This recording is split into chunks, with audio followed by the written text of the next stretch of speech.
Hello, English readers. Welcome to the new live read along of June 2024. This month we're reading White Teeth by Zadie Smith. This is the adapted, the adaptation, the graded reader adaptation of White Teeth. I'm Lydie Bureau and I'm an English teacher in France. I'm also the founder of Lydie's Book Club, in which I host live readings of adaptations of classics or contemporary novels of English literature, and I tend to prioritize books that are written by women. Once a week, I meet the members of the book club via Zoom to discuss the chapters read over the week. We also talk about books in general and learning English. And this month, I will host 10 live reading sessions on Instagram, accessible also on Lydie's Book Club YouTube channel and on Spotify in the podcast Read in English. And in addition to these 10 live reading sessions, I will also host 3 live workshops on White Teeth. These live workshops will be hosted on Zoom as well on 3 different Saturdays at 9 a.m. Central European time.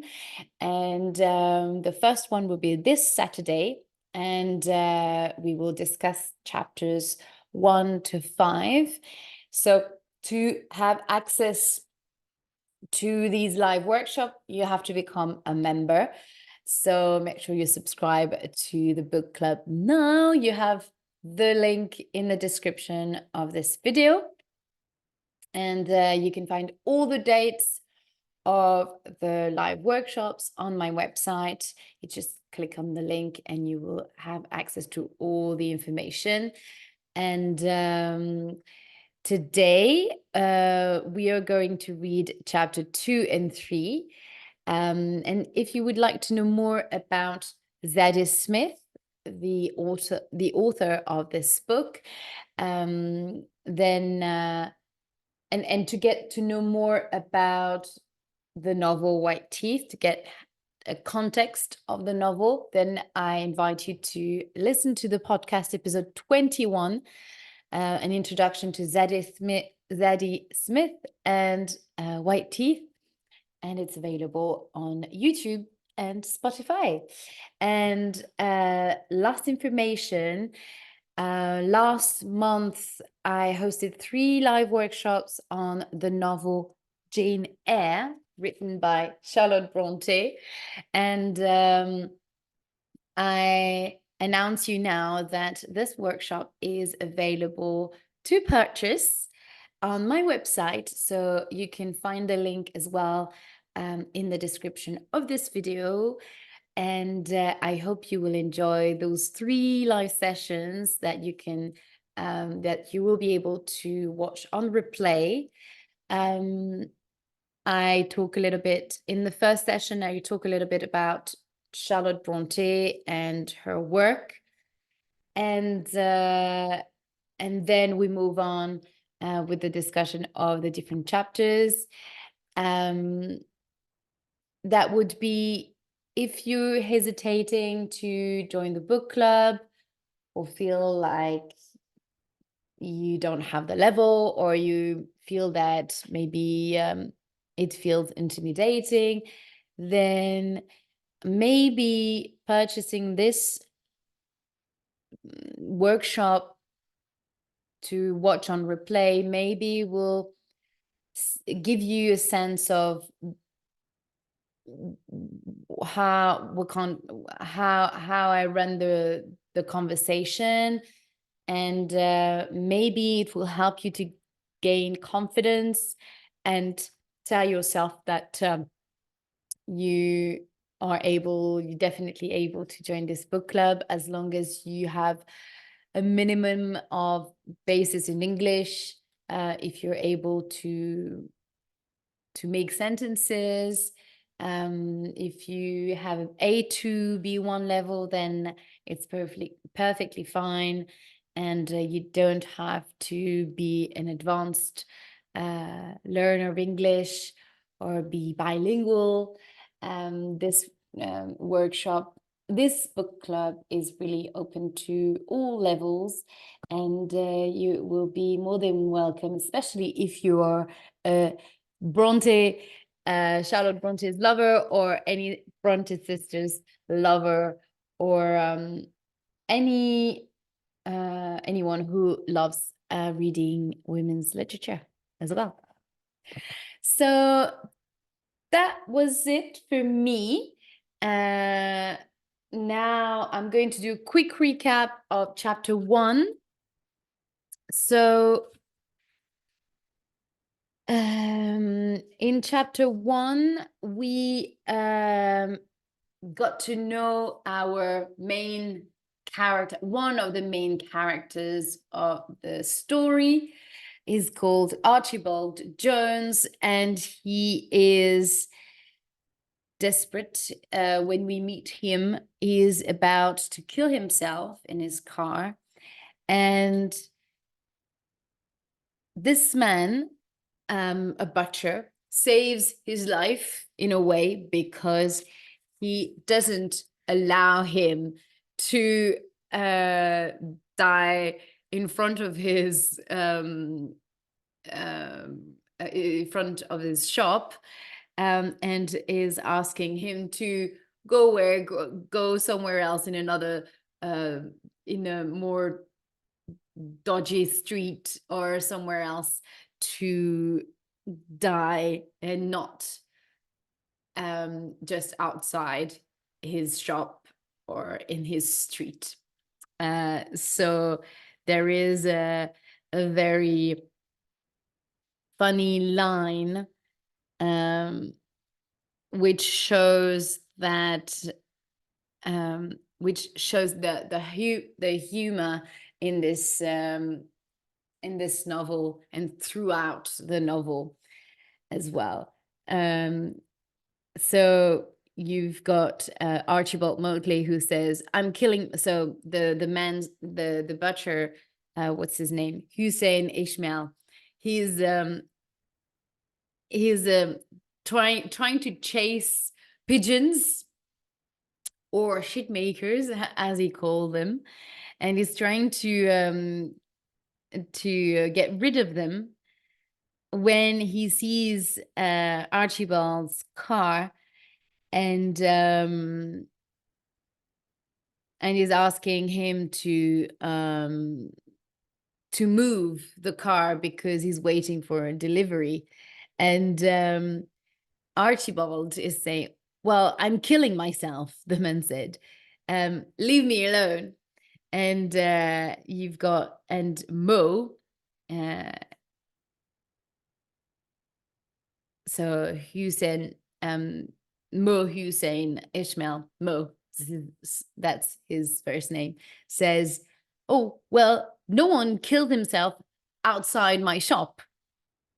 We're Muslim butchers. If you're going to die around here, we need to bleed you first and properly."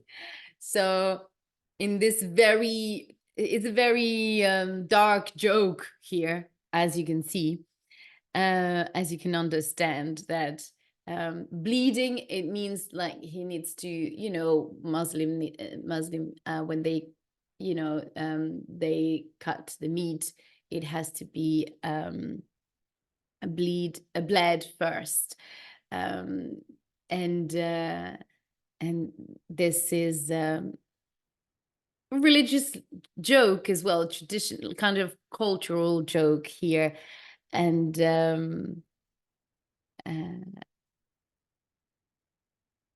in a way it means also bleeding, that it means killing as well. So he will have to kill him for him to be killed, to kill himself. So it's kind of, yeah, not really possible here, or something. Oh, sorry, shouted. Not really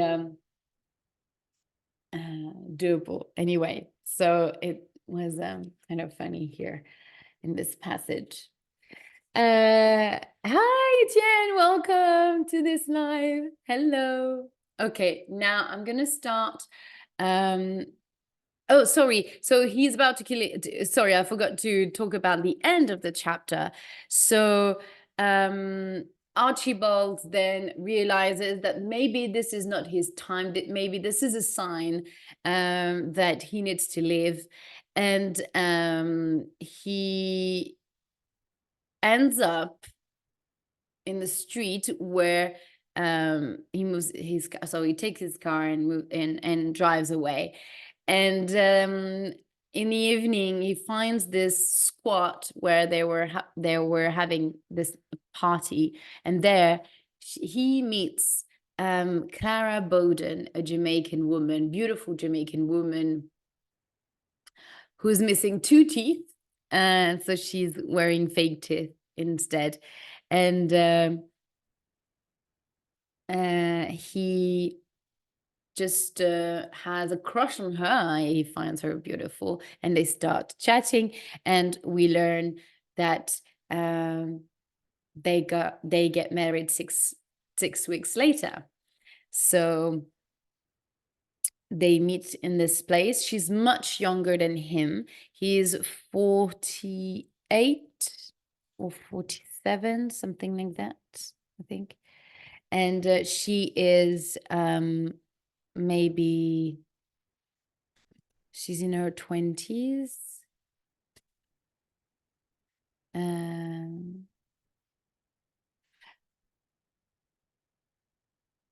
Yeah, I can't remember, but she is much young. She's in her 20s. She's young and is much older than her. And yeah, they match, and they fall in love in a way. Okay, so chapter 2, let's see. Trouble with teeth.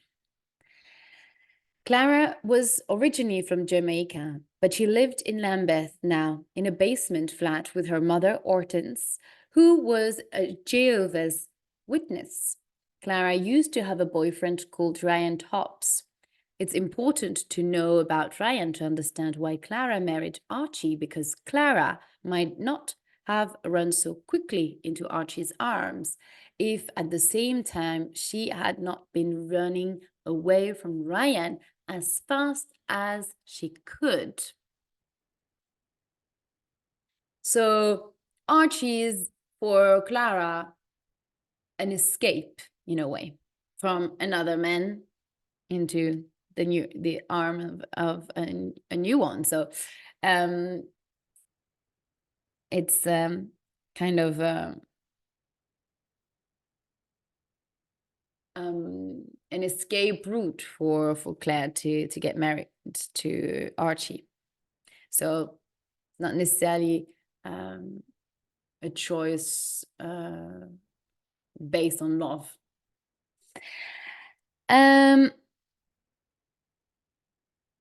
Poor Ryan Tops. He was a very thin, ugly boy with red hair, a red face, and flat feet. He liked to think of himself as a mod. And he always wore badly fitting suits with black sweaters. So mod is in bold, and to be really honest, I'm not quite sure about the meaning. So let me check. That's very handy. Oh, I see, because it's very it's a word that refers to a specific group member. Is a member of a group of young people in the UK in the 60s who wore the latest fashions and drove scooters. Okay, so we would call them a mod. Okay. Maybe it comes from French, to be à la mode, to be fashionable. Maybe that's just an interpretation. I'm not sure. But it's M-O-D, no E. So maybe. And he always wore badly fitting suits with black sweaters. He loved mod bands like the Kinks, Small Faces, and The Who. And He rode a green scooter that he cleaned twice a day. The scooter was Ryan's family, friend, and lover. So basically, it's everything to him. If you look up on Google and search the bands Kinks, Small Faces, and The Who, you will get an idea of how Ryan tops would look like at the time. Ryan, of course, did not have many friends at school, and except for Clara, girls did not like him. Not if he was the last man on earth, they said. Not if everyone else was dead and it was just Ryan and a lot of rats. Oh, that's not very nice for him. But then boys did not like Clara much either. Also a Jehovah's Witness. Clara was tall and thin with huge front teeth, and she knew everything there was to know about Ryan before they ever spoke. They were at the same school, St. Jude's Community School, Lambeth, and were the same height. She knew the name of his scooter and which mod records he bought. Each day at 5 p.m., she got ready to deliver some copies of the Watchtower, the Jehovah's Witnesses magazine. And she would watch Ryan pass their sitting room window in his scooter in his way home. She wanted to save him, bring him to God.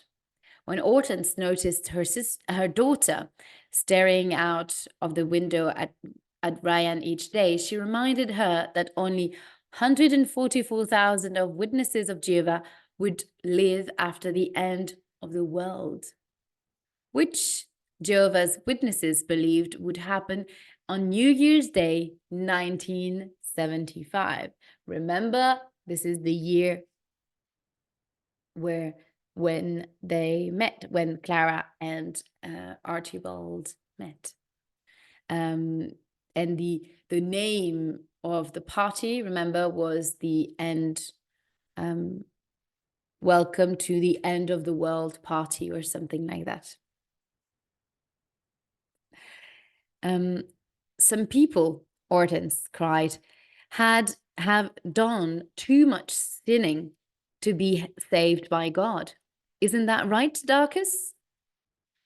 Said Darkus Bowden and shrugged. Was all he ever said. Clara's father was a sad old man who spent all his time in a dirty chair watching television. He had first come to England from Jamaica to work and make enough money to bring Hortense and Clara to join him. But then he had caught a strange illness that had given him a lifelong love of the armchair and British television. Hortense had waited 14 years then, and angry and frustrated, she had finally decided to make the journey from Jamaica herself and had arrived with 17-year-old Clara and broken the door down to shout at Darkus for the next 4 hours. So I don't know if you understood here, but this is a very there's a lot of humor and it's very sarcastic. I love it. Basically, Darkus, so Clara's father, moved to England and to find work and bring his wife and his daughter to England. But in the end, he did none of it. He just he just lived on welfare. So it's the money that the government gives you to live on when you can't find a job. So you are unemployed, or you have it is said, strange illness. So probably maybe he faked that he couldn't work or whatever. He got some money, some welfare money, and just stayed at home and never asked his wife to come over. Maybe he was having an affair with other women. You know, he was maybe cheating on his wife. For 14 years she waited. 14 years. Hortense, Clara's mother, waited before taking the decision to come over to England and say, okay, now I'm coming with our daughter, and we're going to make things clear. And you're not gonna get away with this. So, as you can imagine, she was really mad when she found him and doing nothing, being a lazy man, basically. And he kept on being lazy and just doing nothing during the day. So it's kind of sad to see this kind of father figure being a really bad role model. But those things happen. So let's continue. Clara finally met Ryan on a Sunday morning. She was out delivering the Watchtower and had the Watchtower, remember the magazine, the name of the Jehovah's Witnesses magazine, and had the usual doors closed in her face, and nice women telling her to go away as politely as possible. And at the poorer end of the street, people became more angry and frustrated in the way that they spoke to her. If that's the bloody Jehovah's Witnesses, then tell them to piss off. And then suddenly Ryan Tops answered the door. Yeah, he stood there in his black sweater and looked at her lazily. She tried to forget what she was wearing. And a long grey skirt and a white blouse with a sign on it that said, "Nearer to my God." You want something? Said Ryan and lifted a cigarette to his mouth. Clara smiled. Morning to you. We, the witnesses of Jehovah, are waiting for God to come once more, like he did in what? So it's written W-O-T, wart. You know, that shows the accent, the way Ryan speaks. I have some magazines for you to read, she hurried on, and she tried to open her bag to take out a copy of the Watchtower. Your name's Clara, said Ryan slowly. You're from my school, aren't you? Yeah, man, said Clara very happily, because he had remembered her name. Saint Jude's. It had remembered her name. St. Jude's. I know what it's called. Clara went as red as black people get and looked at the floor. Ryan stared at Clara for a long time, his eyes resting on her large breasts. You better come in then, he said finally. You better come inside. They spent the afternoon lying on Ryan's sofa. God decided to leave the room as things were pulled and pushed, and by Monday, much to everyone's horror at St. Jude's, Ryan Tops and Clara Bowden were boyfriend and girlfriend. Hi, Lulu Blue. Because I arrived when you spoke of a lazy man, so I'm lost. Is that news article or story or what? Oh, okay. Right. So welcome to this live, Lulu and Kalinka also. I thought that you joined. So I'm reading White Teeth. I don't know if you have seen my post on Instagram. So this month we are reading this novel. This is an adaptation, a graded reader adaptation of the real novel, which is called White Teeth as well. But that's the real novel, you see. So there's a lot of pages. And it has been adapted, you see, in this small, shorter book.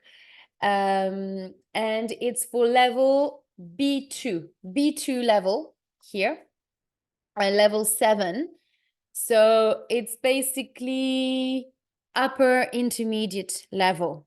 Okay, so depending on your level of English, it might be a little bit challenging or easy maybe, but it's always a good experience and a nice way to discover this novel. And indeed, we talked about this lazy guy, dark as Bowden.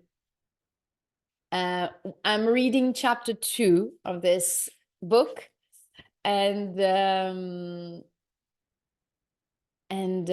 yes, he is Clara's father. So if you want to catch up, there is chapter 1 that is available to watch on YouTube, or the live reading of chapter 1 that you can watch on YouTube or on Spotify if you prefer to listen to the podcast while you do something else. So that's chapter 2. I'm laughing the PC, and I'll be able to chat more. Launching. I'm fluent with English. Okay, great. I'll be able to chat more. Yeah, nice, great. I hope that yeah, tell me what you think about the novel and this chapter.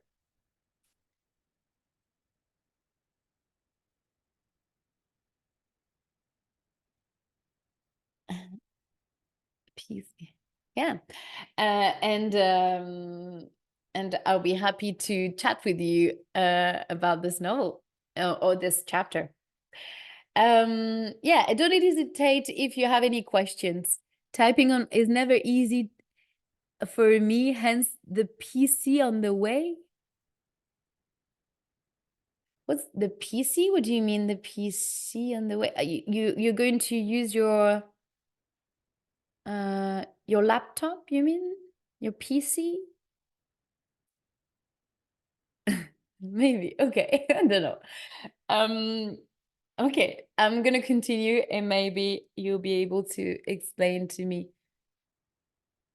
PC. I started my computer. Okay, PC. Okay, I thought it was maybe an acronym or an abbreviation of 2 other words. I don't know. I'm not always good with some abbreviations sometimes, but it means PC, computer. Okay, we're on the same page.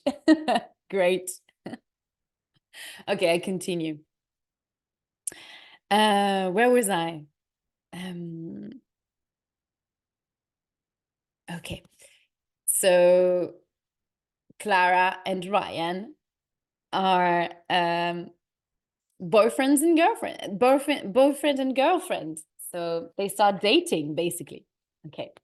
Clara found that being Ryan's girlfriend meant 3 important things: admiring Ryan's scooter, admiring Ryan's records, and admiring Ryan. So that's very sarcastic also. Very funny. Sometimes he took her to a squat in Queen's Park where they smoked cigarettes and drank beer with his friends. So it's the same squat in which she met Archibald.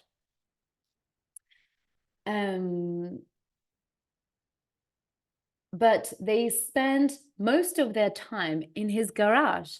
For Clara, nothing was more exciting than spending hours watching Ryan playing with his scooter's engine.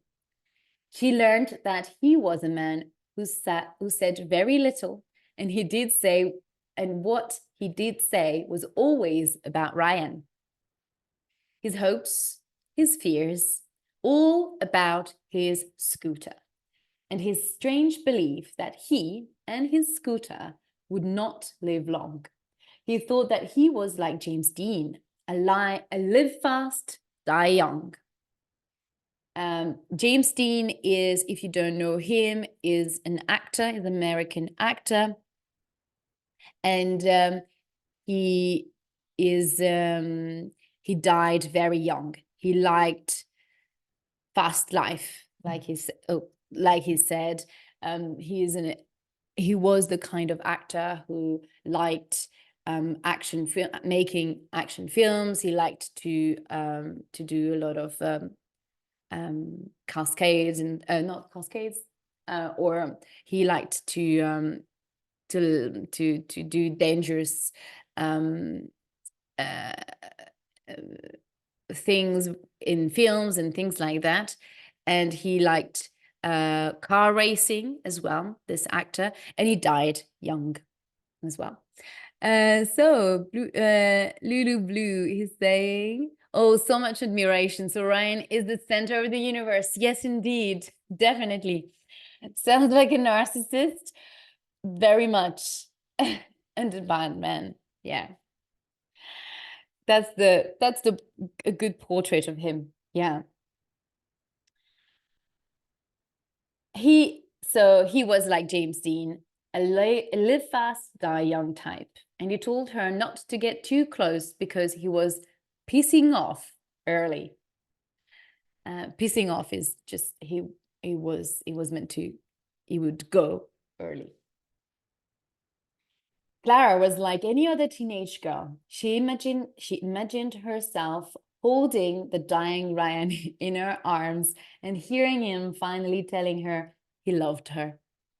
Over the months she spent with Ryan, her mind slowly changed and her clothes slowly changed, and she forgot about the Jehovah, sinning, and the end of the world. On 1st October 1974, Clara had to stay back at school for saying in a music video lesson that The Who's Roger Daltrey was a greater musician than Beethoven. As a result, she missed her 4 p.m. meeting with Ryan on the corner of Lehman Street. It was cold and getting dark when she finally got out and ran to meet him. But he was not there. She slowly walked towards Hortense's basement flat with terror in her heart. Please, God, she thought, I promise that I will never smoke another cigarette if Ryan hasn't come to my house. Clara, come out of the cold, called her mother. It was the voice she used when they had white visitors or when someone religious was in the house. Clara closed the door behind her and walked into the kitchen to see Ryan happily eating a huge plate of Jamaican salt fish. Ah, cried Hortense. You think you can hide your friends from me forever? The boy was cold, so I let him in. We've been having a nice chat about God, haven't we, young man?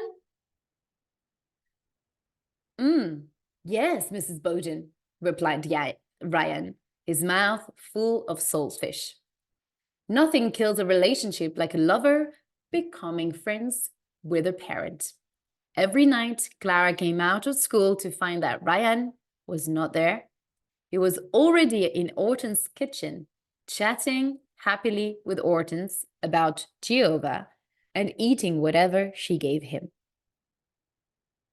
Clara began to notice the looks of sympathy that they had started to give her when they thought she was not looking. Then Ryan stopped wearing his black sweaters and started wearing a cross around his neck.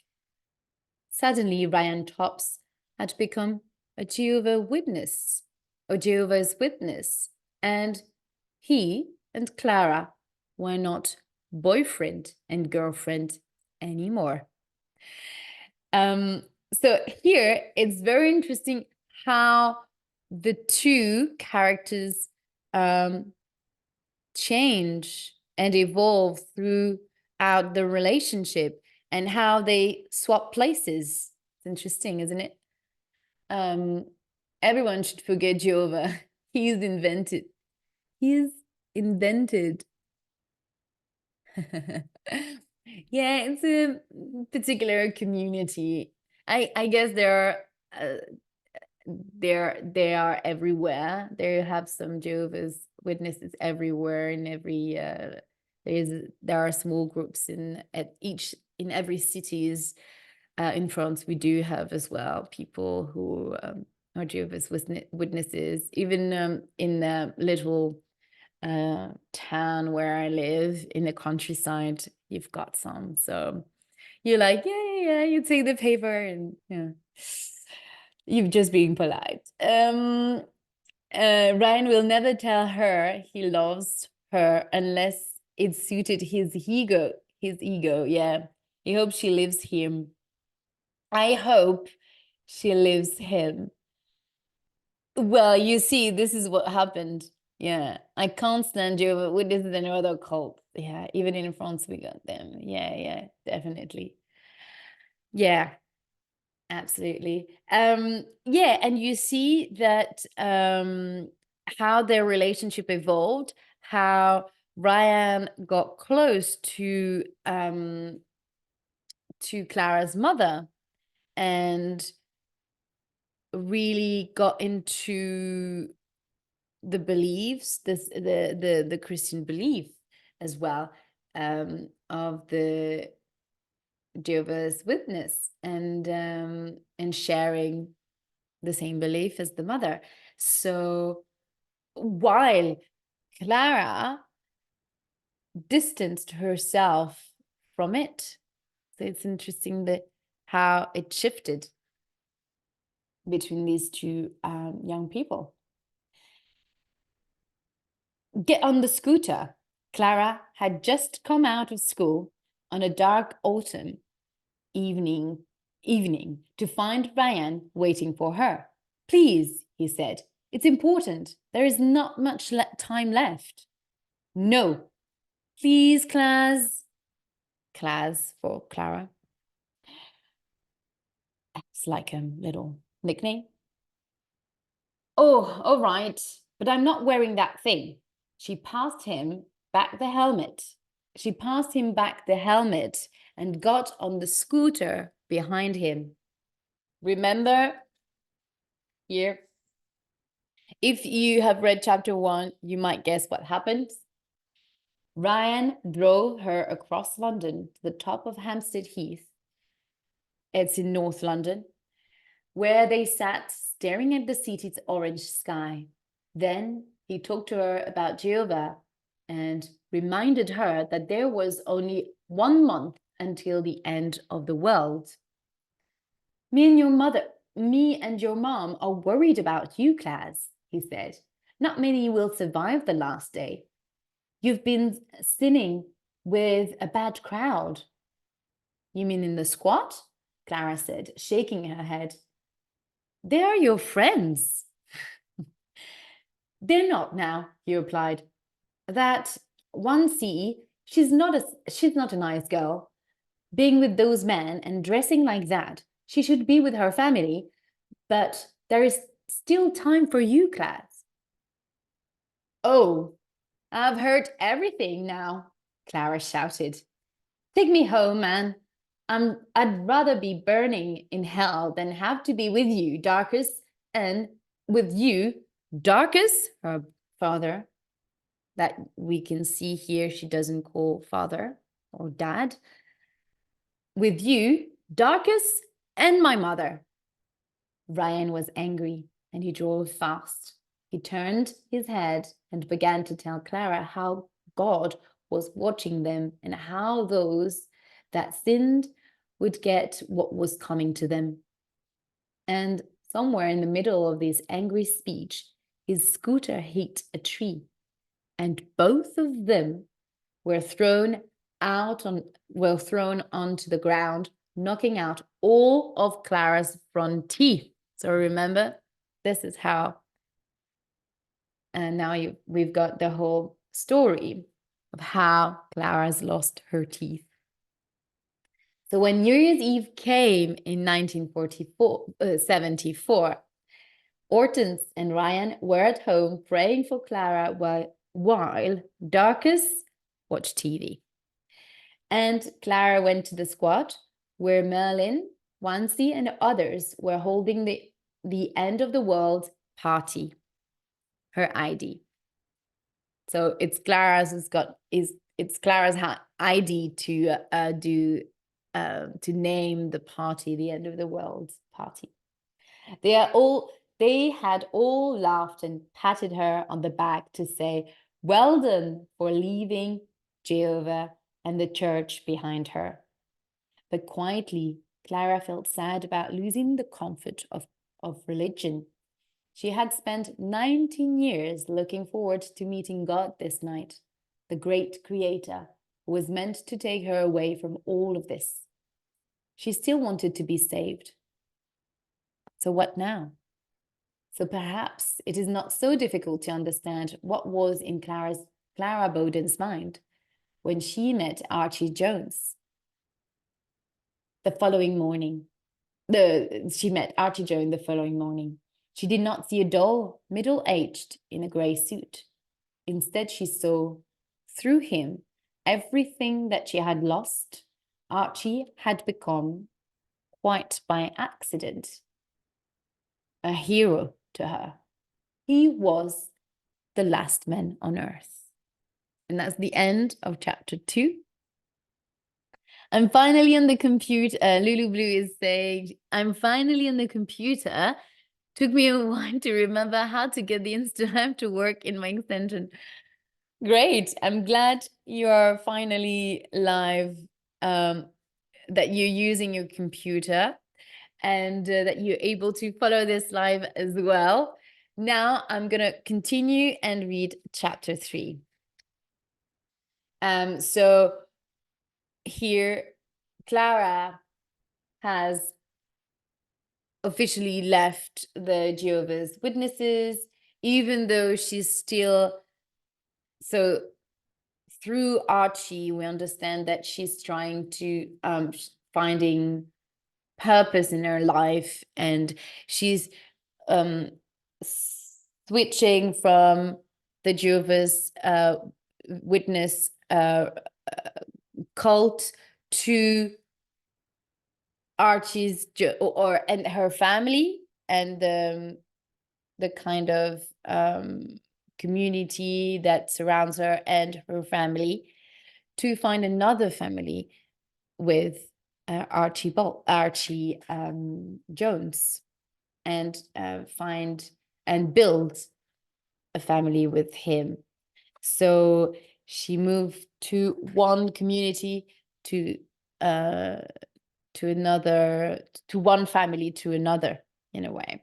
So it's just a replacement in a way for her. So let's see how things evolved. Not sure I'd date Ryan even as the last man on earth. Yeah. Yeah. Ryan, definitely, yeah. Ryan is seems to be a very funny character. Yeah, and very influenceable as well, because you see that from the minute he meets Clara's mother, then he adopts the doctrine and all the Jehovah's Witnesses beliefs, and he yeah, and changed completely his way of thinking. So it's interesting to see how he shifted. Yeah, and for Clara, I'm a religious cult survivor. So I'm glad for Clara. Oh, wow. Okay. So this character really resonates with you, it seems. Wow. Yes. I believe that religion can be a source of comfort and a way to find a framework in your life, especially if you, or especially if you've got a family that it's not very stable, if you live if you've grown up in a very unstable family home, or I think that sometimes people need religion or something spiritual to help them go through life, but with caution, because we know, all of us in any religion, the extremes that it can take you to, and how they treat how the extreme beliefs and the misinterpretations of the books and the messages, the religious messages, then this is where religion and other cults can become very dangerous, and can be also manipulative, and isolate you from the rest of the world, and also manipulate your and do a complete brainwash as well of other people, of your belief systems. So yeah, it's very dangerous as well, so have to be careful.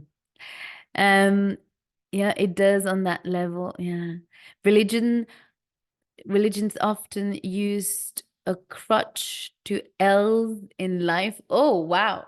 I didn't know this expression. Religion's often used a crutch to L's in life, and it's also very, I don't understand. I'm not sure, crutch to L's in life, and it's all very harmful. Yes, and it's their goal to isolate and brainwash. It's part of what's known as the BITE model, as a crutch. Okay. Yes, as a crutch. Yeah, a crutch is something, if you don't know the word, CRUTCH, it's when you broke your leg, for example, and then you need something to help you, like it's not a stick, but it's more, it takes you here on your arm, and it helps, and you can walk with it. And I didn't know about this BITE model, which is bite, which makes the word bite, to bite someone, bite, model. That's interesting. Yeah, I didn't know, but with an arm rest, yes. Yes, as it's yeah, that's very true. Yeah. You seem to know well, yeah, the topic, and I'm glad that you have found a way to remove you from these from this toxic environment, if it was for you. Yeah, definitely. Okay, let's read chapter 3 after this short parenthesis. Okay, two families. Hortense was immediately against the relationship. So the relationship between Archie and Clara. Remember, she's Black, Jamaican background, and he's white, English man. More because of the difference in the color of their skins than because of the difference in their ages, and told Clara to leave the house and never to come back. So she is being expelled from her family home. So Clara had gone to live with Archie and to come to live with Archie in his flat above the fish and chip shop in Cricklewood. Although Clara had now lost her religion and also Hortense, she still felt that her mother would prefer her to marry Archie than live with him in sin. So she asked him to marry her and begged him to take her as far away from Lambeth as possible. Morocco, Belgium, Italy, she said. It did not matter. Archie had taken her hand and nodded, knowing that the furthest it could take her was to an ordinary two-story house in Wilson Green, North London. But I won't tell her about that now, he thought. I'll let her down gently. 3 months later, Clara had been let down gently, and now they were moving in. Clara pulled several boxes out of the van in her tiny pink t-shirt, then stopped to rest against the garden fence. Just to reflect on Archie's a little bit dishonest behavior here, or kind of sneaky behavior here. You can clearly see that Clara has a lot of expectations with by marrying Archie. I think in the way that believing that she's marrying a white man, then they will travel, and that means that he is wealthy. But here we see that well, the furthest they can go is just North London.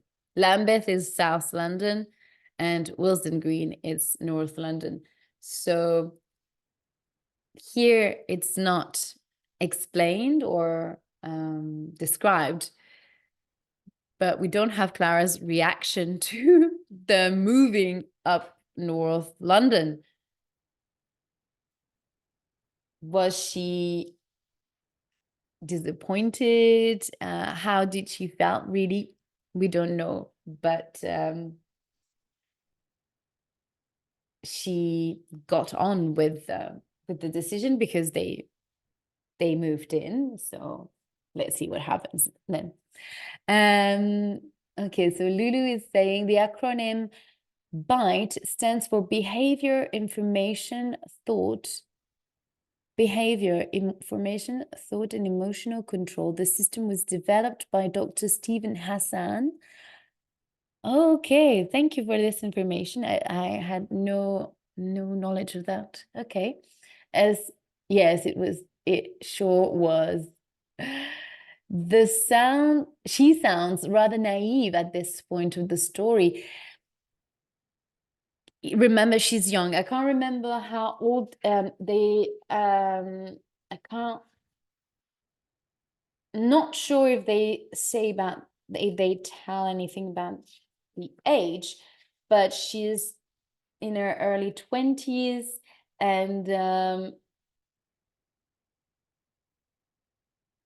she just marries him as a way to escape from her life, and she doesn't really think about what she really wants, whether Archie is really the man that will bring her the happiness that she needs. Yeah. You're welcome. I did a lot of research to work on my healing process. Oh, amazing. That's great. Well done. Yeah. Okay, let's continue.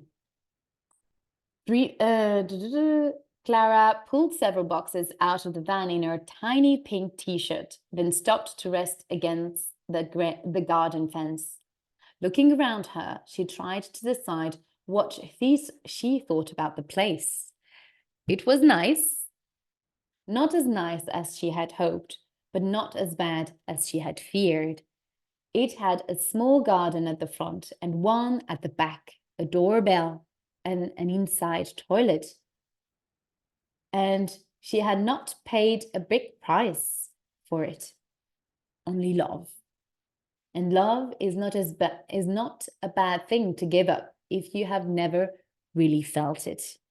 She did not love Archie. So here we are. Here we see that she clearly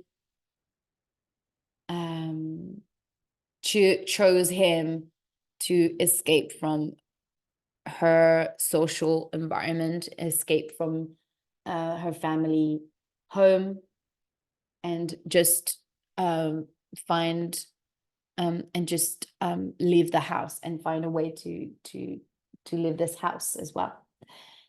She did not love Archie, but she had decided to spend her life with him. If he took her somewhere nice, and it was nicer than anywhere she had ever been. So there is still an upgrade, as we would say, showing that, and it shows that she is content with what she's got for now. Clara quickly understood that Archie was not a romantic hero. Oh, it could be sweet, and he drove well. He was even a good cook, and if she had to be with a dull, middle-aged man like this, then surely he should love her for being young and beautiful. But not Archie. 1 month into their marriage, and he already had that strange look some men have when they are looking right through you. He had already gone back to his old habit of drinking with his friend Samad Iqbal. And in that bloody place, O'Connell's. Why are you never here? She asked him. Why do you spend so much time with the Indian? But he patted her on the back and kissed her cheek, put on his coat, and always gave her the same answer.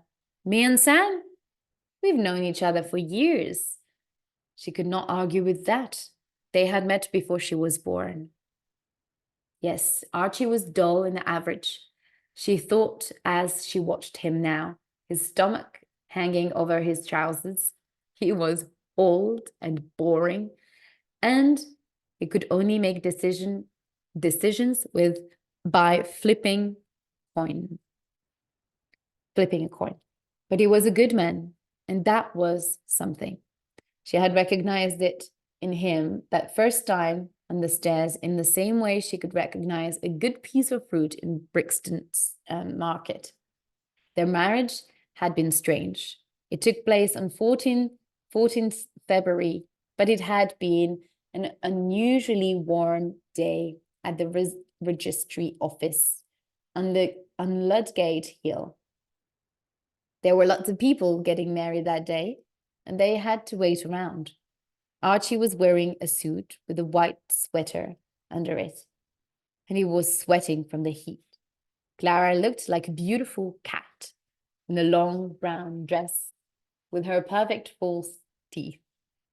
The only people with them were Archie's friend, Samad Iqbal, an handsome man with white teeth and an injured hand, and his wife, Alsana, who had both been called to sign the marriage contract. Finally, they went inside. Archie was passed a pen and put down his name, Archibald Jones, nationality, English, age, 47, printing leaflets, Job, printing leaflets. Clara wrote down her name, Clara Bowden, nationality, Jamaican, and age, 19. So she's not even 20, 19 years old. So if you have to remember when you were 19, how were you? Did you, I mean, especially 19 in the late 70s. So now being 19, we're more aware of life and relationships and stuff. At the time, there were not much education about, you know, relationships and things like that. So not much sexual education as well, and discussion around relationships, especially men and women relationships.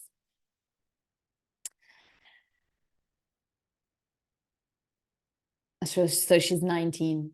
As there was no line for her job, she just signed her name on the line.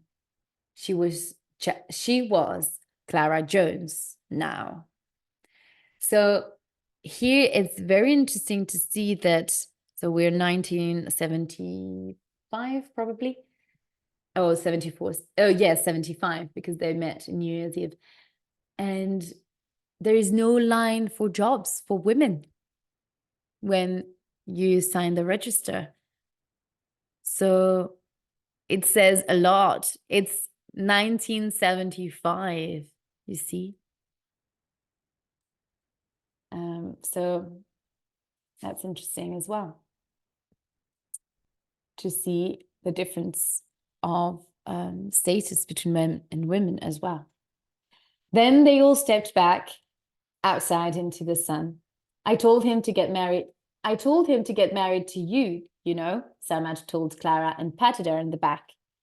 When you have known a man since 1945 and you have fought together, then you must try to make him happy if he is not.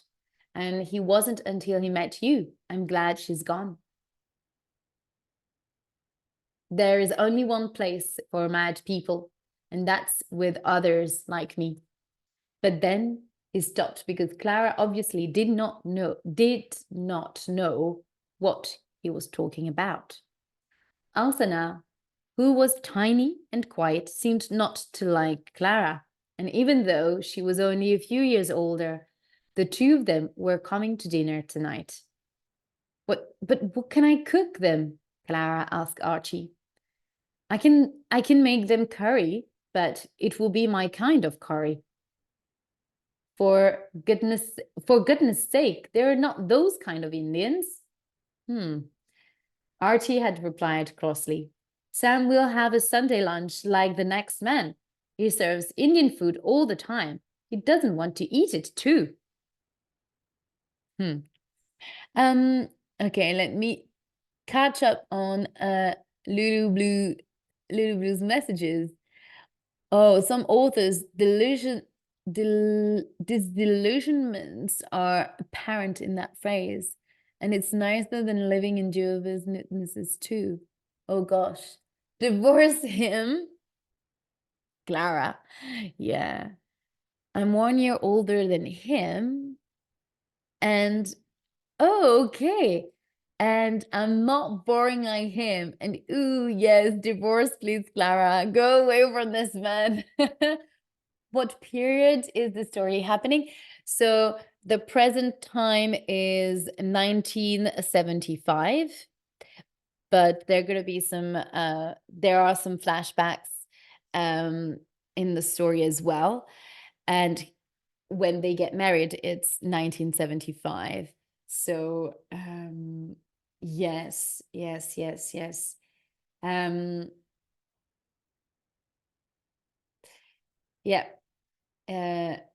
You feel for her, you feel for this young woman as well, Alsana, who is also young.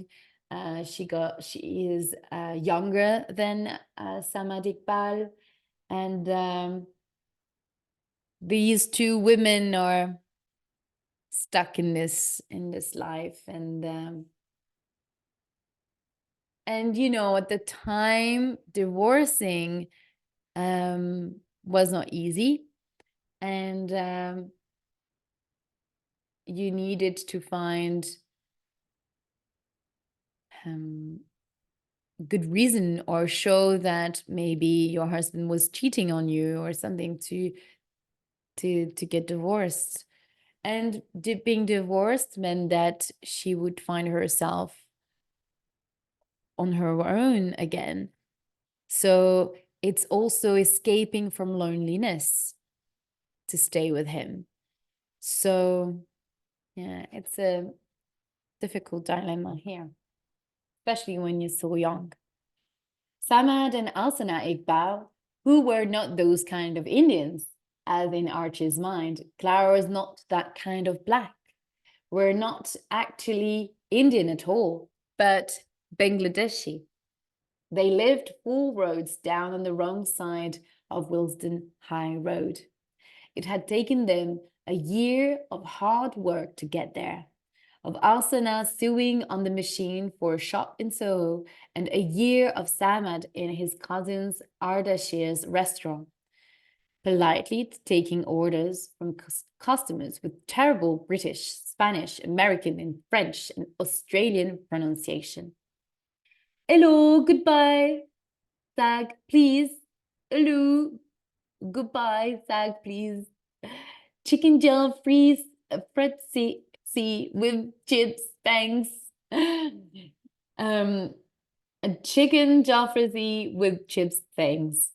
The rest of the time he spent arguing with Shiva, the most clever and handsome of the waiters, about tips, which were shared between everyone at the end of each evening. Shiva was very angry and frustrated about this and did not think it was fair.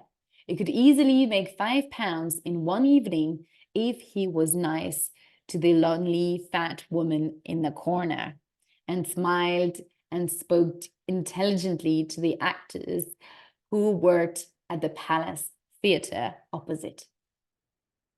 You're all living off my work, Shiva would shout, dropping his tips into the pot. That was my £5, and now it's going to be shared 6 million ways so that old man can eat. I'm not a communist, you know. Not very sharing. Is not very charitable person, or yeah, he's a bit selfish and narcissist as well, we could say. But the others would not look at him and made themselves busy with other things. So that was Samad's life, working all the hours under the sun, arguing with Ardashir, arguing with Shiva, and never seeing Alsana, who was now pregnant. He wanted to wear a sign that said, I'm not a waiter, I've been a student and a soldier. My wife is called Alsana. She seems quiet, but often she shouts at me and sometimes even hits me. She's expecting a baby. We live in East London, but we want to move to North London. I am a Muslim, but Allah has forgotten me, or I have forgotten Allah. I'm not sure. Life has let me down. I have a friend, Archie, and others. I am 49, but women still turn and look at me in the street sometimes. And that's the end of chapter 3 here. So what are you saying, Lulu? Even the husband's cheating was often not enough. So yeah, the period where women were totally dependent on the men in those cases. Oh, absolutely. Yeah, for sure. Boring, selfish, old jit marrying a woman 28 years younger, perhaps grooming, racist, How many flaws? Yes. They have they tick all the boxes of the cliche of men at the time. And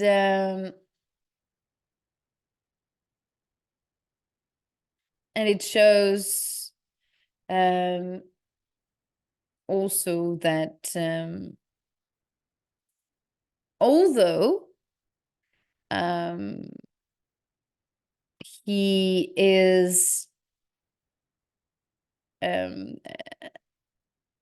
the cliche old man marrying a young woman, we see at the end that Alsana, although she's young, she doesn't let herself being influenced or being controlled by her husband, because we can read that she hits him, she shouts when she disagrees with him. So here we can see that it's not so black and white in this relationship, in their couple. So it would be interesting to know more about Alsana's life, about Alsana and Samad's relationship. But there is here also a profound sadness in Samad.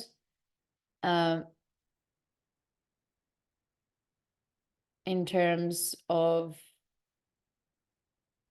his life, of achievement in his life, and the fact that he doesn't consider himself as a waiter, but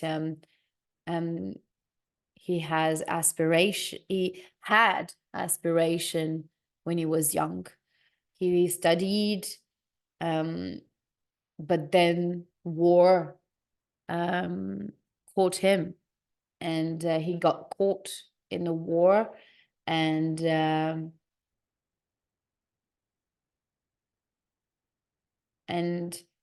he got let down by life, and disappointed also with his experience in London, moving to London, or to England, was also the dream for a better life, and he ends up as a waiter. So here it's interesting to see how an equivalent, maybe the diploma that he got in India or in Bangladesh was not valued, or the studies that he had done in Bangladesh were not valued the same way as it would have been if he had been living in England, and if he had been white as well. So there is here a profound misery in Samad's life, and we could think that marrying this young woman is a revenge on life as well, similarly to Archie. His revenge. Well, I'm an old man. Well, I'm gonna get myself a young, beautiful and young woman, so that at least I have that. So it's cynical in a way, but so people sometimes find their own way, and to kind of make up with what they have, and that's perhaps one of his way. Yeah. Oh my God, my video turned blue at some point. Okay, I hope in the recording. Anyway, yeah. Well, she's named. Okay, a series of red flags. A series of red flags. I guess that he wanted to depict a man no reader should like. Well, she's named after the Roman goddess of wisdom and who has a form of independence in the myth. So I'm sure Zadie chose that name as a contrast. No. Alsana, you mean? The name Alsana is after a Roman goddess? Or you mean as a contrast? Athena? Maybe, I'm not sure. So it's Alsana. So Alsana.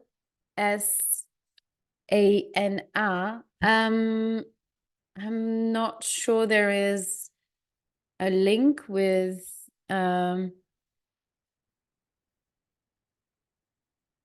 Athena. I'm not sure.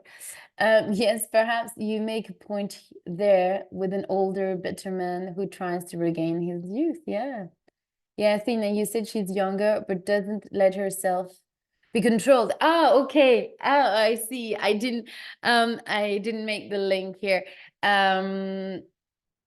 Yes, maybe, perhaps this is a reference to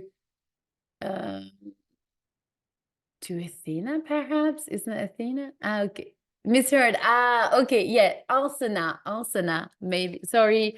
Maybe my pronunciation. Yeah. Alsana.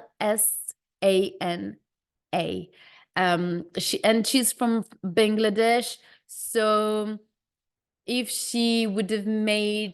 Zadie Smith, the author, would have made a reference, I think she would have taken probably a cultural reference in Indian society or cultural reference. Yeah, so she's from Bangladesh. So we will learn later that, for example, Zadie Smith also approached some real, we talk about the Second World War, but also events that happened in the fight for India's independence. And there is a public figure that she talks about in the novel, which was a real person, and that's in relation to Samad's story. So yeah, here no Athena. It could be a name alteration turned into Indian sounding name. It warrants a bit of research. Yes, and that's definitely something that you could get into the research, maybe, if you're interested to dig deeper in that about this character and the meaning behind it. Maybe if you listen to Zadie Smith any interviews, maybe she talks more about that, or yeah, find some more information about that.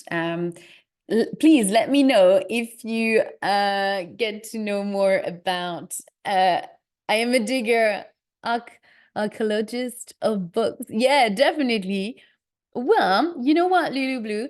Next time you're live, please let me know about your findings in the name of Alsana, and all the any findings that you can find, that you can get around it. I would love to know more, so I would be able to share that as well with the other people in the live, and any members of the book club. And also, if you want to join the book club and have the chance to discuss more about the novel, join the book club and the live workshops that I'm going to host on Saturday. This Saturday is the first session, and they're going to be 2 other live workshops on white teeth, so 3 workshops in total. And you can and to attend the live workshops, make sure that you subscribe to the book club and join us live on Zoom. Hi, Katie. And this is the end of this live. So sorry. I hope you will be able to. Yeah, Kitty is a member of the book club, and we have lovely sessions almost every Saturday. And so you can watch this live either on rewatch it, sorry, on YouTube or on Spotify, depends the way you like to listen to the. It was cool to catch you and chit chat. Yeah, lovely. So I hope you enjoyed this live reading, and make sure you subscribe to the book club to have access to these 3-part workshop of white teeth for free, and also share your views on the novel and have a direct conversation with us, and be part of this community as well. I wish you a beautiful end of the day, and I will see you tomorrow with the 2 new chapters. We're going to read chapter 4 and 5 tomorrow. Bye bye. See you.